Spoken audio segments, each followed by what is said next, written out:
More light, I think.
Namo tassa bhagavato arahato samma sambuddhassa. Namo tassa bhagavato arahato samma sambuddhassa.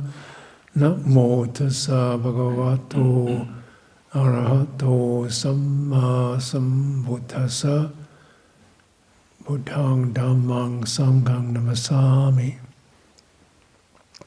Buddhassa lokadhammehi chittam yassa nakampati sokam virajam kemang etamang kalamuttamang. So, penultimate verse of the Mangala Sutta, which you may be familiar with. Buddhassa lokadhammehi, touched by worldly dhammas. And Chitta is unshaken by worldly dhammas, free from sorrow, dust, or virajam, dustless, spotless, secure, kemang, etamangalamuttamang. This is the supreme occasion, the supreme blessing. You could even say a plane. We use that phrase, a plane of one who is in training. It's not exactly a state so much as an abiding place. You see, states are things that occur to the mind. We feel bright mind or dull mind. The states naturally have their value and their meaning, and we incline towards bright states, but there's also planes, which is like levels at which things aren't bothering you. Sometimes you feel sick or not sick, but that's kind of not really the issue. The main thing is something feels quite stable. It's not exactly a state, it's a balance, a plane. It's the phrase that's used. And so in this one, it's useful to consider the worldly dhammas listed: gain, loss, success, failure, or repute, ignominy, pleasure, pain. This kind of seesaw, which generally, rattles or stirs the heart.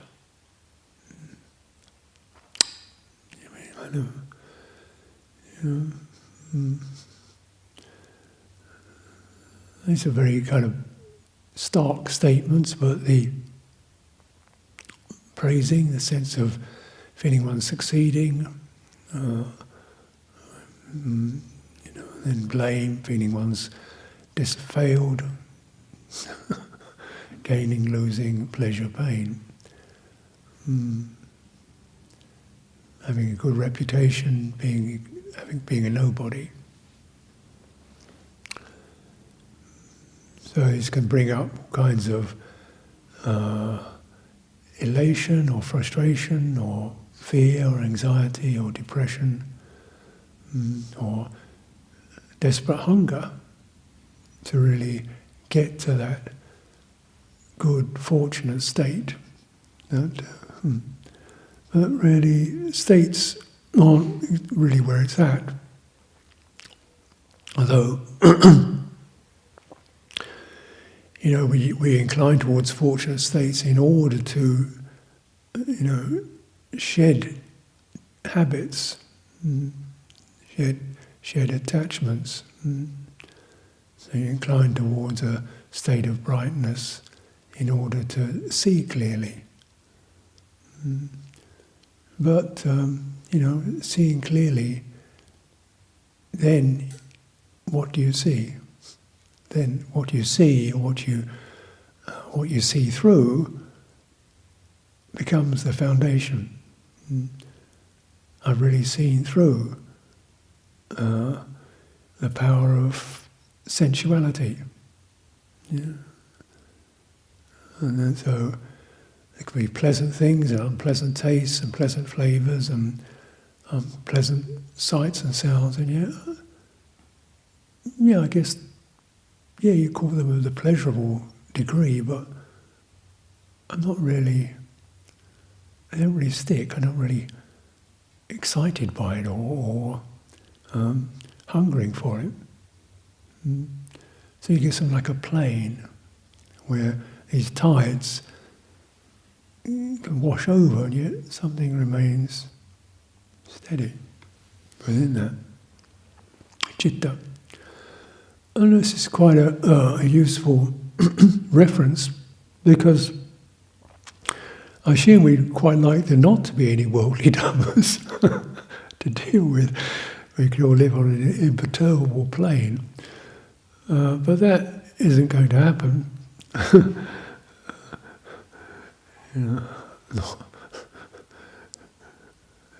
Even pleasure, pain, But what they do, if you keep meeting these, and this is just the list, you can have any number of those polarities, being busy, and then being inactive. Maybe we like to be quiet and still, or maybe we like to be busy. And just then seeing the changes, and which one do you get favouring and resisting around. And you see, well, what do you think else could there be in this world apart from doing stuff and the opposite of it? Most people just sleep it off, but we can stay wakeful when there's nothing to do rather than sleep, or get busy doing something else. So just that, like those balances, and the citta is moved, and acknowledging it's moved. Oh yeah, I really like it when it's quiet. I really like it when we've got lots of interesting things to do, very important things to do. I really like developing something or the other. It gets interesting. Projects, interesting.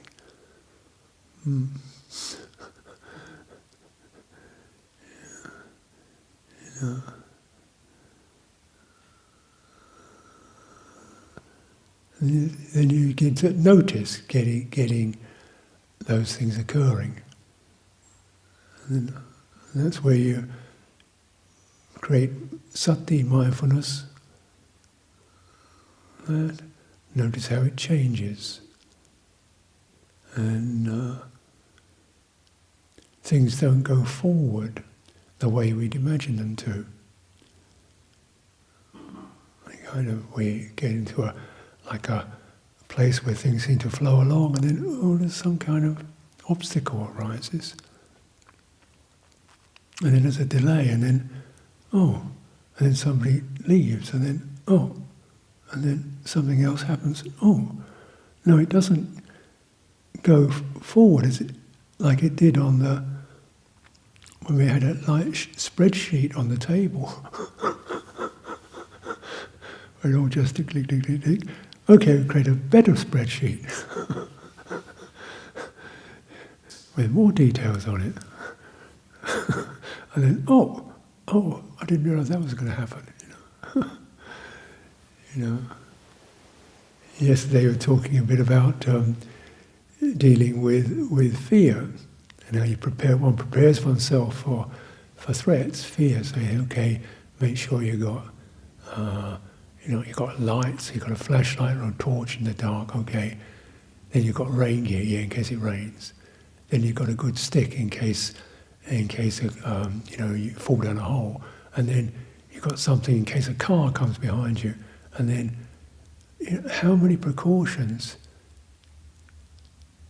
can you make before things get so clunky with precautions and strategies to deal with the unpredictable, and still something else comes in. A bird poops on your head or something.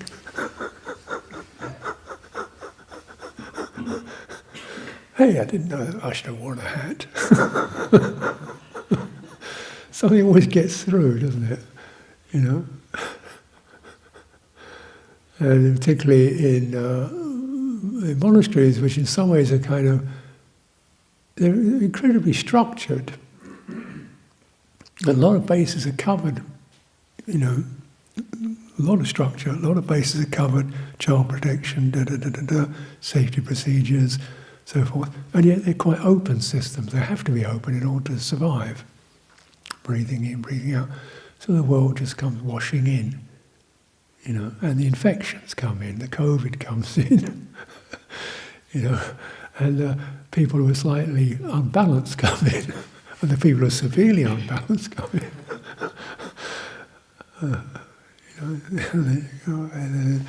Okay, I didn't plan for that one, what do you do with this?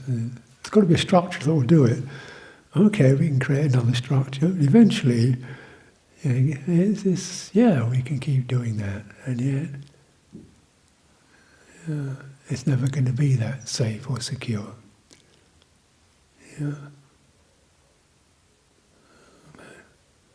When we're getting time to time we get stuff gets stolen, monastery. Used our stupa used to have little Buddha images in each of the alcoves, 4 alcoves each with a Buddha in it. They've all gone.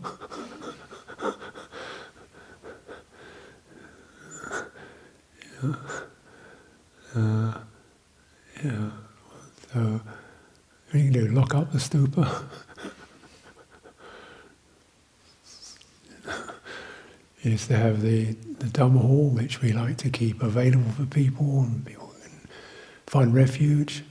And occasionally, not very often, but occasionally somebody comes in and steals things or makes a mess. What are you going to do?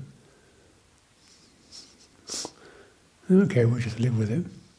And, that's the world.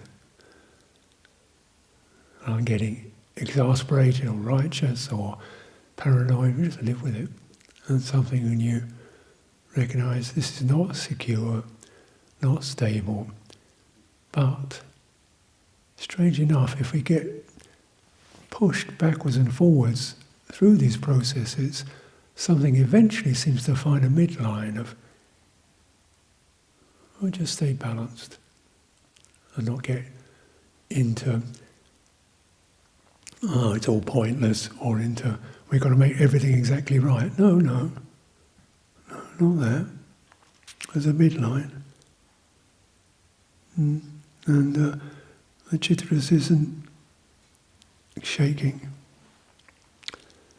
And if we get blamed and praised, clearly, situation, a public situation, people are going to spread rumours or about what we are and what we're not, or and create statistics and edit facts, and you get that spread out all over the place. You think, oh well.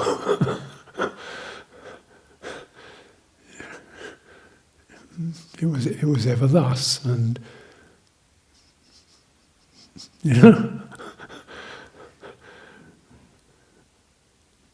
sure, it's a conditioned, constructed situation.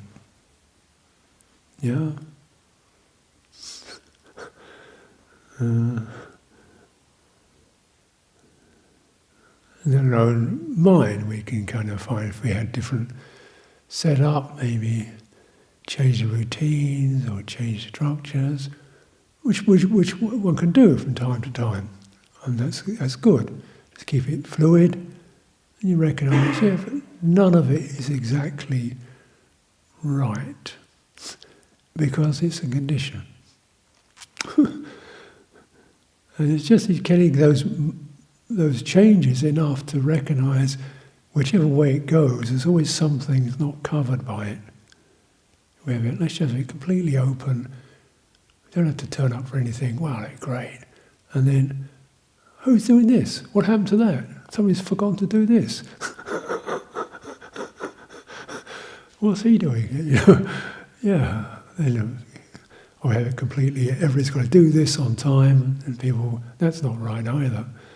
So we just say, just do the changes, and good enough, and then enough to work with, enough to nudge you and push you and find out where you're getting stuck or anchored or what you're proliferating around. Almost to dredge out these acquisitions of trying to hold on to something.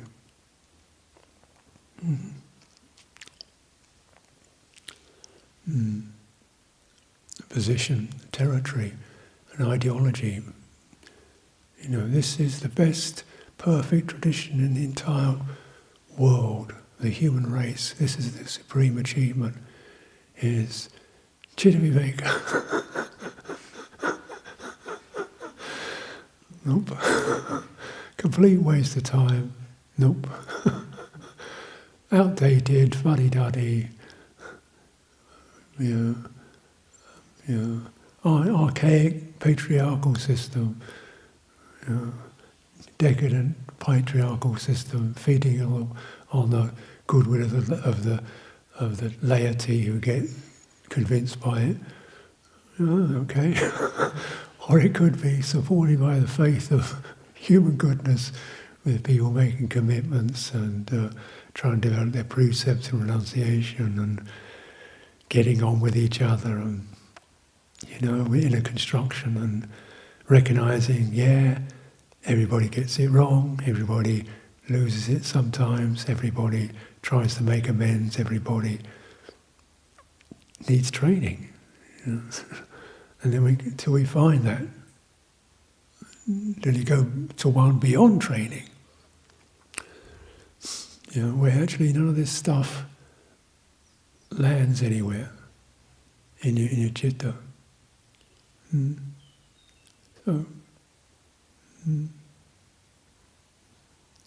it's those shifts and those, particularly the emotional shift of fed up to, this is great, for one reason or another.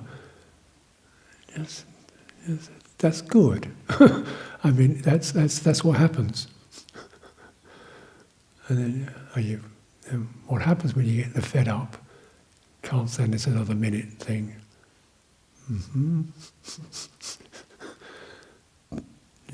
There's the residues, exasperation, run away, fight.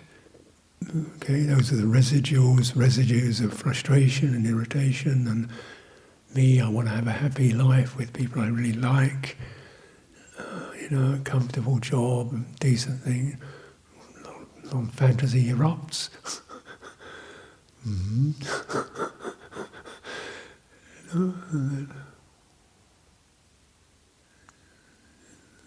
And sometimes they get very, very fantasies, real fantasies. You're just creating something, and you see it. Where's this coming from? Just getting nudged, getting pushed, and papancha, creating this world out of it. We get some happy states, some excited states, and things seem good. Let's create a monastery in Patagonia and Fiji and everywhere to create the new world order of Dhamma.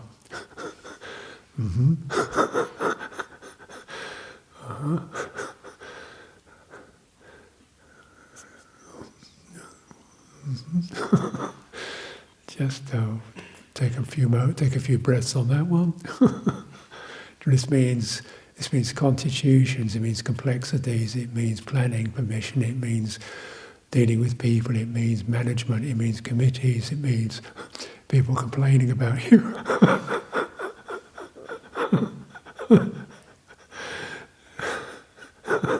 Just, if you get that, if you get the two together, good.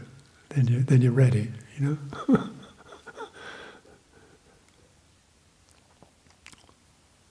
it will scrape off some of the residues, structures.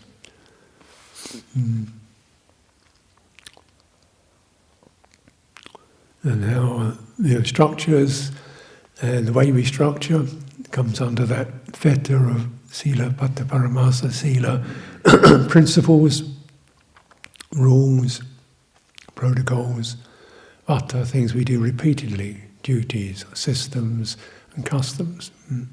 So you can expand that into any kind of system that's about creating order. And customs, things we do repeatedly to kind of keep things, to maintain a sense of collective, relational thing. Systems about order, customs are about the kind of protocols and laws we go through, or repeated duties. And you can see how, in any society, look in the world, a world of politics is about law and order, and it's constant upheaval. Internally, populations are antagonised, rebelling against their governments. Governments are cracking down on order. Protesters are protesting against it, and then governments are fighting with other governments. It's just, the world of that, everybody proclaiming their belief in truth and rightness.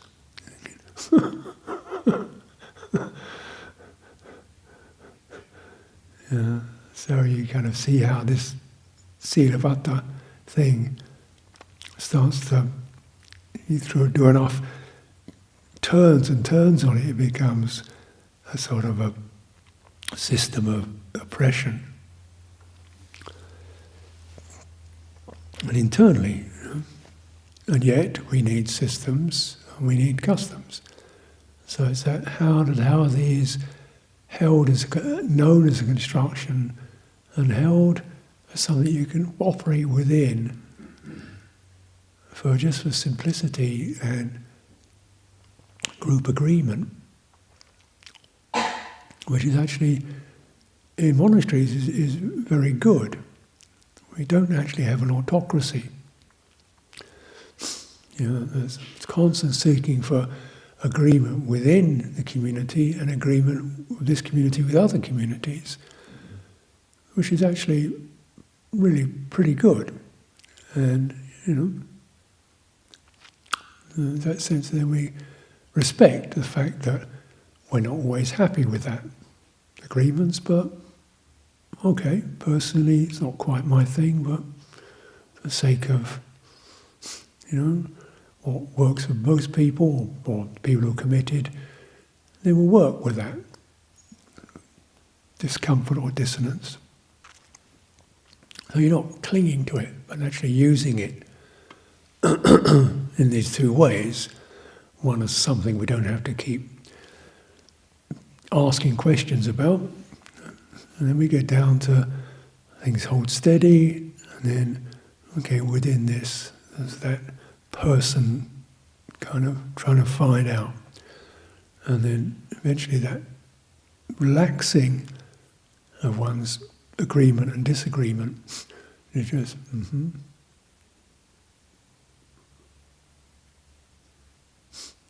What's always here, unconstructed. And this is this is really what it's all about, isn't it? It's not, the constructions are adequate and done with decency and moral attunement and willingness to be corrected and changed,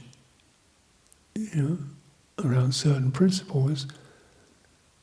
And yet, so that's, and then at the same time, there is that sense of being, the person will have to find their way of managing the dissonances. Sometimes it's just not psychologically, it's just, I just have not much energy for this. I don't understand this. Okay. And then feeling frustrated. What's the point of this? And stay. So you just begin to kind of let these layers arise. And think about monasteries, the repetitiveness is like a constant washing over again, and then these dust of the residues gradually being washed off. So I don't disagree, I don't favour, I don't resist, it's just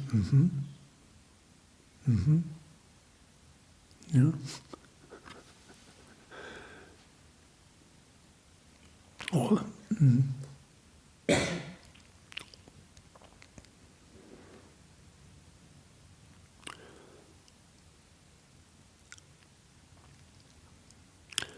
So here we have a reading, to get back to the Indriya. This one is the 50th. Sariputta is talking to the Buddha. It is indeed to be expected, Venerable Sir, that a noble disciple who has faith, whose energy is aroused, whose mindfulness is established, whose citta, whose mind is concentrated, will understand thus this samsara is without discoverable beginning. So this kind of running on of the world, as it's not like where did it pop up from? It's kind of been forming and reiterating itself. You can't find a single point. It's an accumulation of energy, of forces. A first point is not discerned of beings roaming and wandering on, hindered by ignorance and fettered by craving. But the remainless fading away and cessation of ignorance, the mass of darkness. This is the peaceful state, this is the sublime state, that is, the stilling of all formations, the relinquishment of all acquisitions, the destruction of craving, dispassion, cessation, nibbana. That wisdom of his, Venerable Sir, is his faculty of wisdom. And Venerable Sir, when he has again and again strived in such a way, again and again, recollected in such a way, again and again, concentrated his mind in such a way, again and again, understood with wisdom in such a way, that noble disciple gains complete faith. Thus, as to these things that previously I had only heard about, now I dwell, having contacted them with the body and having pierced them through with wisdom. I see that faith of his, Venerable Sir, is his faculty of faith. And the Buddha signs his approval. That is full confidence in the Tathagata's teaching.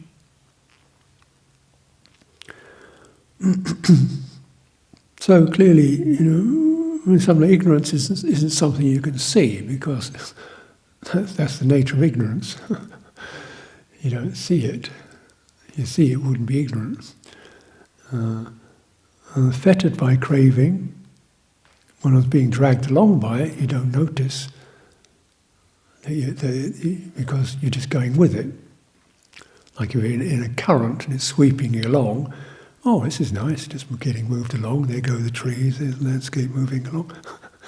You don't notice the current. So, and how seemingly unstoppable it is. But the remainless fading away and cessation of ignorance is just casting light on this. It's pulling and pushing. It's squirming and wriggling. this kind of shoving and restlessness. This holding on, casting light on it. It's through kind of clearing that not seeing opens to something more peaceful. Stilling of formations, the agitation of craving, the restless pushing and holding and planning and stilling. So, in our meditation practice or in general Dhamma practice, you're turning towards where does volition stand poised, not holding on and not pushing forward. It's something like the energy of the heart is poised and steady. The energy of the thinking mind is listening, attentive, discerning, just keeping observation. The energy of the body is not contracted or restless, steadied.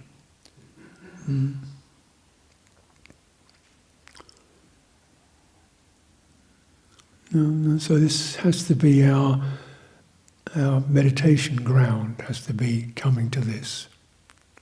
If one has come to that, arrived at that, been able to access, though that stilling, this is great gain, great benefit.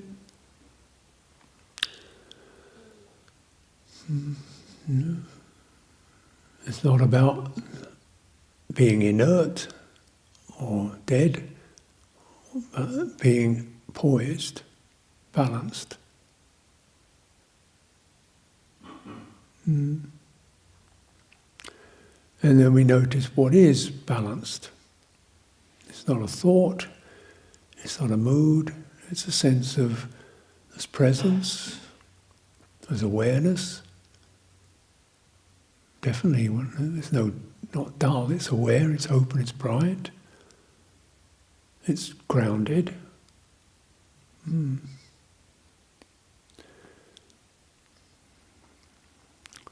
The relinquishment of all acquisitions, upadi, I've called them residues, memories, programs, patterns, ways we assess things in personal ways, and programs, particular strategies we have. To put it very simply, we have fight, flight, faint kind of strategies, or plan and get it all worked out in advance strategies, or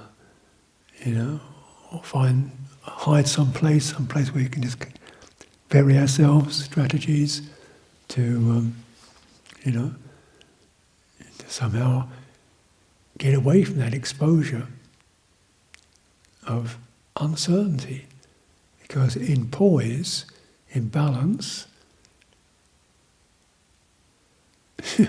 you're almost standing on a plane, noticing how uncertain, how shifting and temporal, and just how ephemeral it all is.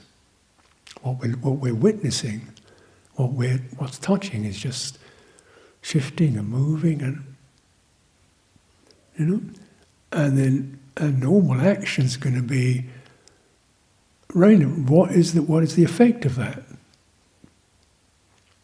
Of meeting impermanence, unchangeability. Some of these effects are not planned; they're almost reflexes.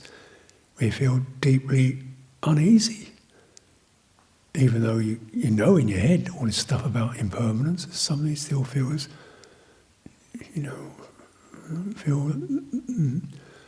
or we want to fill it up. with something to read, somewhere else to go, something more solid to get into. This is a very powerful place, this standing on that plane where you really open to the uncertainty. It is the most poignant nerve in the human system. We want to know we'll be okay. You know? And you can't. I mean, then what is going to be not okay? The body's not going to be okay. Feeling's not going to be okay. Plans are going to not necessarily work. People will come and go, and so eventually all you have left is just to stand on that plane of and try to bring forth a skillful, kindly, patient relationship with the world of change.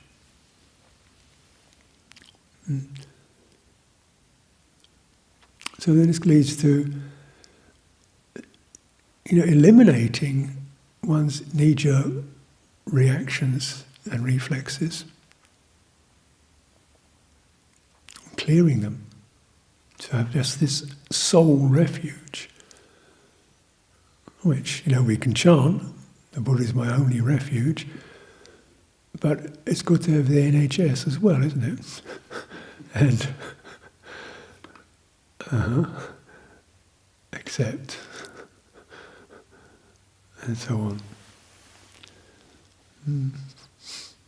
Destruction of craving. Craving for sense objects, the craving to exist, to keep going, to have a future, the craving to not exist, to not have to be here. No, we are, or something, we have been born into a world of contact and structures and customs and society and environment and needing food and you gotta, find your way with that without holding on to it. This requires an exceptionally skillful and relational response, which comes from the place of recognizing when ignorance disappears. You can't avoid the world, you can't get into it.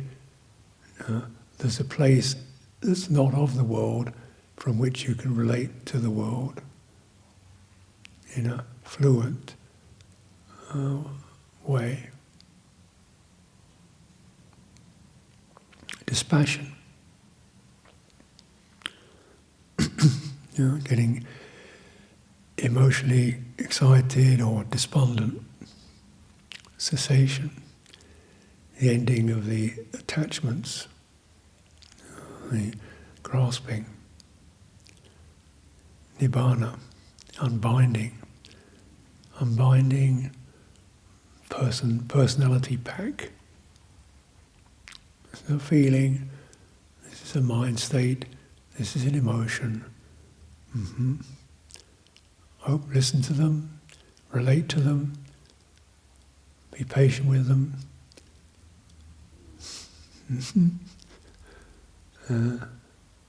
And in that way of responding to them, you find the only way you can respond to them is from a place of dispassion. Because if you're listening to your mind with a sense of this will make it quieten down, no. That's not the right way. We just develop a listening and that is open. Allow our conditions to unravel. It's the path that eliminates attachments, not a person. We trust the process to unravel at its own speed, its own rate. This requires considerable faith and application and patience and equanimity. And just to have spent time letting these qualities ripen and come to the fore, rather than one's push-button strategies, is, the fruits of a person standing on the plane of a trainee. We are definitely finding ourselves transformed.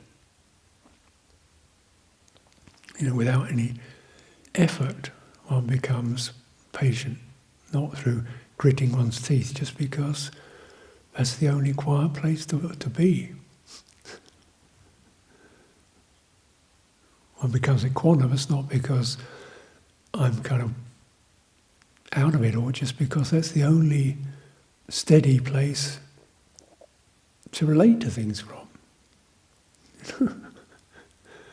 It's just you're always looking at, Chitta's trying to find a way to be in this incarnation without suffering, and these eventually become the pieces that start to arise in your process. You think, this is great benefit, this is great gain, even if you had this like for a few minutes or a day or out of a retreat.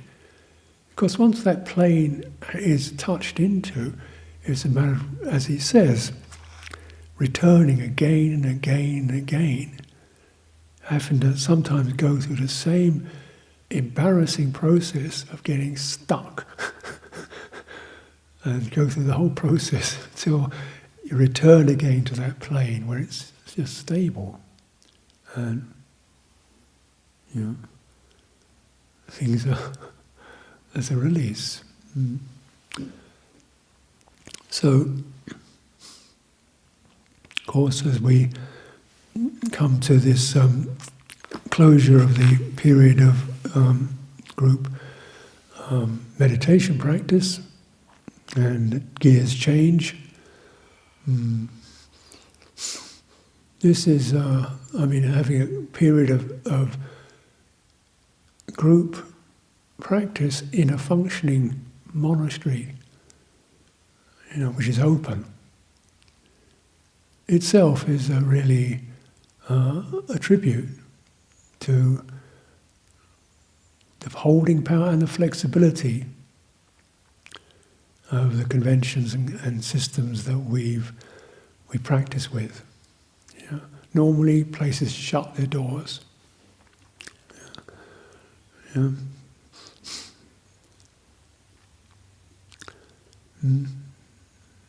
Or you have to pay and sign up for something. This is it's quite a real life situation. And then just feeling those effects of getting busy, going quiet, getting busy, being active, having to think things through, having to plan and conceive, and then almost dropping plans and concepts, having to get behind the screen and look at the spreadsheet and the diary, and then, okay, for the next 5 days, stop. And then pick it up again, and then, now stop. Pick it up again. And all that, and then, So it's naturally there's, to be able to, what is stable through those changes? There's one's personal dispositions change, people come and go and so forth. What is stable within all that? And can you touch it, contact it in the body, and penetrate what this means? What is integrate the still place in meditation, integrate that place into how you relate and respond with dispassion, kindness, and virtue to what arises. This is an ongoing practice. Ewang. Andamayam Dhammakataya Sadhu